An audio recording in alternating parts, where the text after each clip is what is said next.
Menuju wilayah bebas korupsi, Kabupaten Talaut canangkan wilayah zona integritas.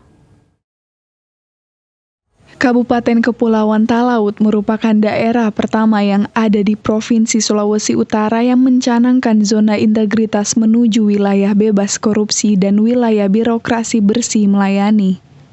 Bertempat di halaman kantor Bupati Talaut, pencanangan Kabupaten Talaut sebagai wilayah bebas korupsi serta wilayah birokrasi bersih melayani dihadiri oleh Ketua Badan Pemeriksa Keuangan atau BPK, Perwakilan Sulawesi Utara, Beligan Sembiring. Bupati Talaut Eli Engelbert Lasut mengatakan zona integritas merupakan salah satu tekad pemerintah untuk menunjukkan sikap dan upaya merealisasikan zona wilayah bebas korupsi di Kabupaten Talaut. Ia juga mengingatkan seluruh dinas badan serta seluruh ASN yang ada di tanah Porodisa untuk menghindarkan diri dari gratifikasi serta terjadinya KKN. Semacam kebulatan tekad, sikap dan upaya untuk merealisasikan zona bebas korupsi yang kemudian dicanangkan di sekretariat daerah, di dinas badan.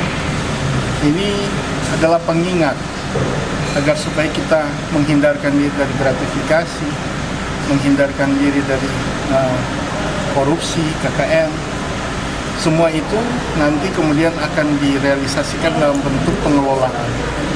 Pengelolaan keuangan daerah itu kita arahkan pada sistem informasi pemerintahan daerah, yang semuanya itu berdasarkan aplikasi yang dipantau langsung oleh BPK, Kementerian Dalam Negeri maupun KPK.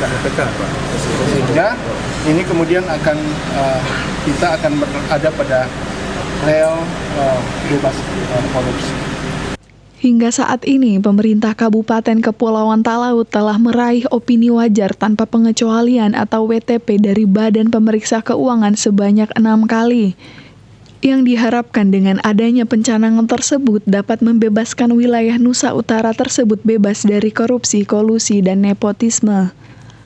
Alfred Tamanu melaporkan untuk Kawanwa TV.